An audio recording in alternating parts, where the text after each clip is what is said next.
नमस्ते, मैं आनंदी बंग योगपथ के इस चैनल में आप सबका स्वागत है। चलिए आइए, आज हम जो सीखेंगे वो है यौगिक श्वसन। हमारी ज़िंदगी में श्वसन बहुत इम्पोर्टेंट है। एक बच्चा जब जन्म लेता है तब से उसका श्वास चालू हो जाता है और मृत्यु तक जो एक चीज़ बचती है हमारे शरीर में वो है अंत तक श्वास की क्रिया चलती रहती है।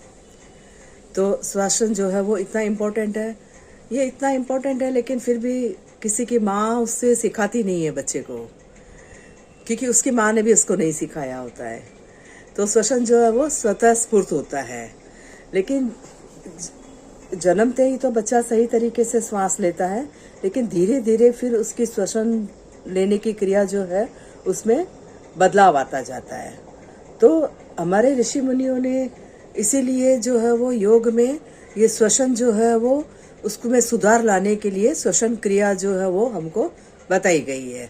इसे हम कहते हैं यौगिक श्वसन। ये विभागीय यौगिक श्वसन भी होता है और पूर्ण यौगिक श्वसन इस तरह से होता है। विभागीय यौगिक श्वसन में जो 3 प्रकार का श्वसन बताया गया है और इन्हीं तीनों श्वसन को जब हम साथ में करते हैं तो ये पूर्ण यौगिक श्वसन हो जाता है। ये जो 3 प्रकार के जो श्वसन बताए गए हैं वो उसमें सबसे पहले जो है वो एब्डोमिनल ब्रीदिंग, इसे बेली ब्रीदिंग भी कहते हैं और कोई इसे डीप ब्रीदिंग भी कहते हैं, उदरीय श्वसन। और दूसरा जो है वो थोरैसिक ब्रीदिंग अर्थात उर श्वसन। तीसरा जो है वो कंधस्थ श्वसन अर्थात केविकुलर ब्रीदिंग। ये तीनों श्वसन जो है वो एक अमुक मुद्रा के साथ में किया जाता है। हर श्वसन के साथ एक स्पेसिफिक अलग अलग मुद्रा होती है। ये मुद्रा के साथ करने से उसकी वैल्यू ऐड हो जाती है, यानी उसके जो लाभ जो है वो फायदे जो है वो बढ़ जाते हैं। यानी आपको श्वसन के भी फायदे मिलेंगे और साथ ही साथ जो स्पेसिफिक मुद्रा आप लेंगे उसका भी फायदा मिलेगा।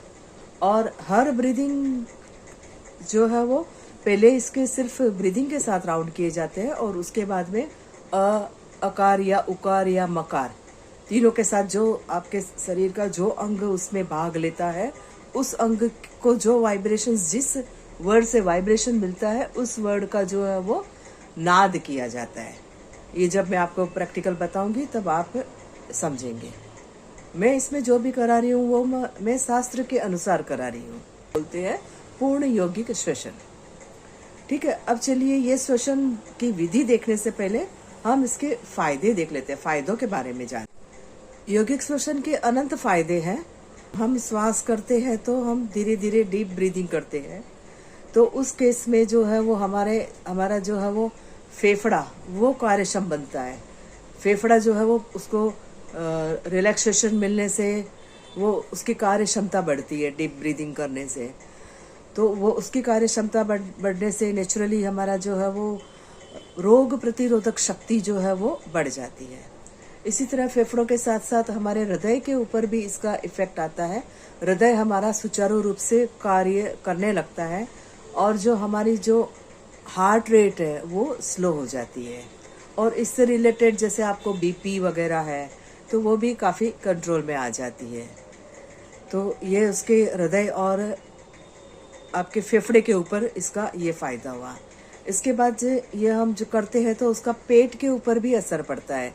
हम जब डायफ्राग्म के द्वारा जब ब्रीदिंग करते हैं, जिसमें डायफ्राग्म जो है वो यूज़ होता है, तो जैसे ही वो नीचे जाता है तो हमारे पेट में स्थित जो भी अवयव होते हैं वो एक्टिव हो जाते हैं। तो पेट में हमारे विभिन्न संस्थाएं होती हैं, विभिन्न हमारे सिस्टम्स होते हैं। जैसे हमारा डाइजेस्टिव सिस्टम होता है, एक्सक्रेटरी सिस्टम भी वहीं पर होता है और रिप्रोडक्टिव सिस्टम भी वहीं पर होता है। तो ये सब सिस्टम जो है वो हमारी इस पे कंट्रोल आ जाता है और उसकी कार्य क्षमता बढ़ जाती है। तो अब देखिए डाइजेस्टिव सिस्टम की अगर कार्य क्षमता बढ़ेगी तो खाया हुआ हमारा जो अन्न होगा उसका पाचन हो जाएगा और उसका पाचन हो जाएगा तो फिर हमको पेट साफ करने में भी सहूलियत हो जाएगी। तो ये उसका फ़ायदा है। खाली ब्रीदिंग करके आप ये फ़ायदा उससे पा सकते हैं। फिर इसके बाद में जो है वो हमारा दूसरा सिस्टम एक्सक्रेटरी सिस्टम आपका हो गया। अब इसके बाद में जो है वो रिप्रोडक्टिव सिस्टम है। तो रिप्रोडक्टिव सिस्टम जो है उसके ऊपर भी आपको कंट्रोल हो जाएगा, वो भी एक्टिवेट हो जाएगा और रिप्रोडक्शन में पार्ट लेने वाले आपके अंग जो है वो मजबूत हो जाएंगे और उसकी कार्य क्षमता भी आपकी बढ़ जाएगी। होता यह है कि जब आप डीप ब्रीदिंग करते हैं तो आपके शरीर में जो आपके जो सेक्सुअल ऑर्गन्स जो होते हैं वहाँ पे अच्छी तरह से रक्त सुचारू रूप से रक्त बहने लगता है, जिससे वो ऑर्गन्स जो है वो एक्टिव हो जाते हैं, वह इनकी कार्य क्षमता जो है वो बढ़ जाती है। अब ये होने के बाद में इसमें जब आप ब्रीदिंग थोरैसिक ब्रीदिंग करते हैं तो वहाँ पे आपका पेनक्रियाज और लीवर आ जाता है। तो आपका पेनक्रियाज जो है वो उसकी भी कार्य क्षमता बढ़ जाती है, वो भी स्वस्थ हो जाता है, तो जिससे आपका डायबिटीज जो है वो कंट्रोल में हो जाता है, इंसुलिन सिक्रेशन प्रॉपर हो जाता है, तो ऑटोमेटिकली डायबिटीज जो है वो कंट्रोल में हो जाएगा। उसके बाद लीवर भी वहीं आता है, तो लीवर की भी कार्य क्षमता बढ़ जाती है, तो ये ऑर्गन्स भी जो है वो मजबूत हो जाते हैं। अब जब आप कंदस्थ श्वसन करते हैं तो उसके साथ स्पेसिफिक मुद्रा होती है और मकार जो है वो किया जाता है, तो वो करने से उसके वाइब्रेशंस जो है वो आपके ब्रेन तक पहुंचते हैं और ऑक्सीजन का भी सप्लाई होता है ब्रेन तक। आपकी सभी नसें नाड़ियाँ खुल जाती है और पूरे शरीर में प्राण ऊर्जा का वहन होता है, तो ब्रेन तक आपके ऑक्सीजन का सप्लाई होने से ब्रेन के फंक्शंस आपके बढ़ जाते हैं। वो मेमोरी फोकसिंग वो तो ठीक है, उसके आगे जो है वो आपका जो है बॉडी और माइंड जो है ना उसमें स्थिरता आती है। बॉडी माइंड जो हमारा कभी कभी क्या होता है, बॉडी यहाँ रहता है लेकिन हमारा माइंड जो है वो भागता रहता है, तो दोनों में एक कोऑर्डिनेशन होता है और उसमें माइंड में जो है वो बॉडी माइंड में स्थिरता आती है। बॉडी माइंड में स्थिरता आने से क्या फ़ायदा होता है?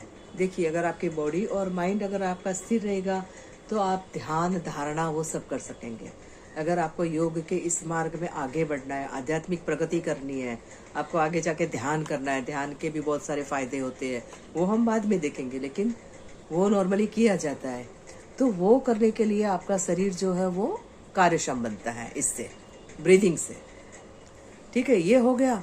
अब इसके बाद में जैसे कि मैंने पहले कहा कि सभी चैनल्स में जो है वो अच्छी तरह से प्राण ऊर्जा जो है वो बहती है, तो सभी जगह पे प्राण ऊर्जा के पहुंचने से आपका देखिए स्ट्रेस कम हो जाता है, आपकी चिंताएं जो है वो कम हो जाती है, जो भी आपको चिंता रहती है वो सब कम हो जाती है। आपका बीपी नॉर्मल हो जाता है, जैसे कि मैंने पहले ही आपको कहा था। डायबिटीज़, हार्ट रेट, वो सब भी आपका कंट्रोल में आ जाता है। अब इसके बाद आपका विचारों पर भी कंट्रोल आ जाता है, तो ये सब फायदे होते हैं। अब लास्ट बट नॉट लिस्ट, ऐसे तो ये लास्ट नहीं है, और भी बहुत सारे फायदे हैं, फिर मेरी लिस्ट में ये लास्ट है।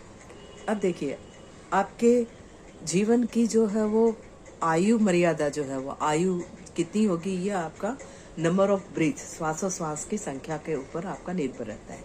जब आप ये श्वसन क्रियाएं करते हैं तो आपके श्वास जो है वो ऑटोमेटिकली आप श्वास धीमे धीमे लेते हैं। जब आप डीप ब्रीदिंग लेंगे तो जहां आप शैलो ब्रीदिंग में 3 श्वास ले लेते थे, वहां पर यहाँ 1 ही ब्रीथ होगा, तो आपने कितने 2 श्वास बचाए। तो इस तरह से आपके श्वास जो है वो आप कम लेते हैं, तो जब आपकी उम्र जो है वो उसके ऊपर निर्भर है श्वास पे, तो इस तरह से आपकी उम्र बढ़ जाती है। और दूसरा जो है वो आपका एजिंग प्रोसेस, जो बुढ़े होने का प्रोसेस है, वो आपका स्लो हो जाता है, यानी कि आप जो है वो हमेशा जवान रहते हैं और ऑफ कोर्स ऊर्जावान तो रहते ही है। तो इस तरह से आपको स्वास्थ्य, ऊर्जावान और जवान और दीर्घायु, ये इसके फायदे होते हैं। ठीक है, चलिए ये फायदे देखने के बाद हम इसकी रीत जानते हैं, किस तरह से इसे किया जाता है, और इसे सही तरीके से करना बहुत ही जरूरी है। आज हम अभ्यास करते हैं उदरीय श्वसन का, एब्डोमिनल ब्रीदिंग।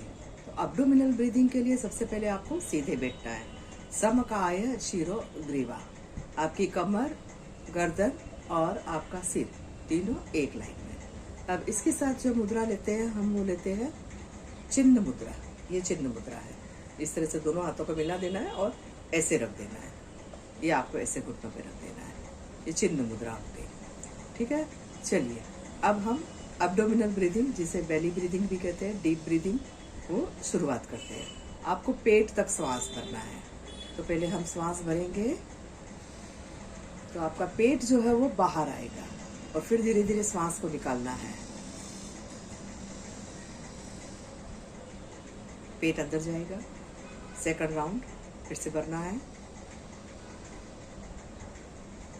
पेट बाहर आएगा और धीरे धीरे सांस को, पूरा सांस जो है वो धीरे धीरे आपको निकालना है, जिससे पेट आपका अंदर की ओर जाएगा।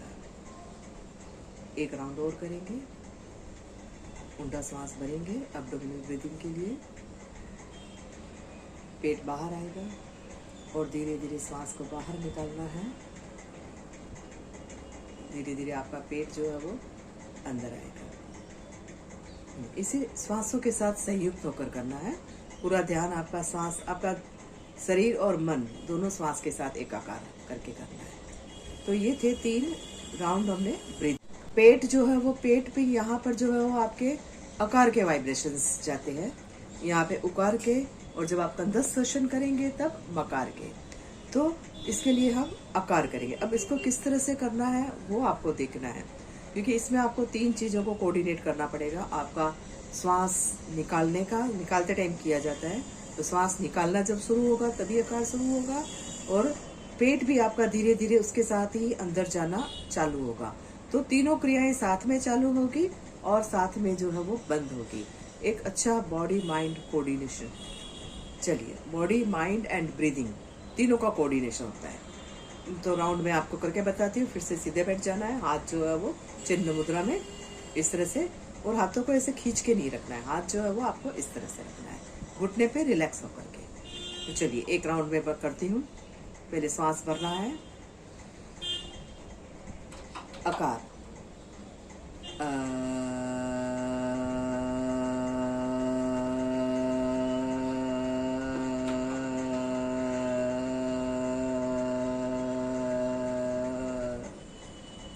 देखिए श्वास भरने के बाद में तीनों वस्तुएं साथ में चालू हुई, आकार करना भी, पेट का अंदर जाना भी, और श्वास निकालना भी। फिर से सेकंड राउंड देखेंगे। पहले आपको श्वास भरना है, डीप ब्रीदिंग, उदरीय श्वसन, आकार,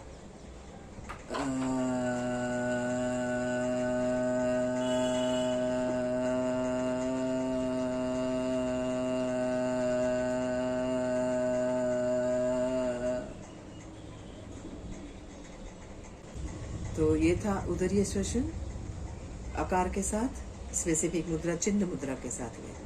तो इसका आप अभ्यास कीजिए। फिर बाद में नेक्स्ट वीडियो में मैं आपको ऊर्ध्व श्वसन और कंदस्थ श्वसन का भी वीडियो बना के भेजती हूँ। तो ये जब ये तीनों करने के बाद में गजब के फायदे हैं। तो आप मुझे करने के पश्चात आप बताइए आपका अनुभव कैसा रहा और आपको कैसा लगा। और आप मेरे चैनल पर अगर नए हैं तो इसे सब्सक्राइब करें, ताकि जब मैं नेक्स्ट वीडियो डालूँ तो आपको मिल जाए। धन्यवाद।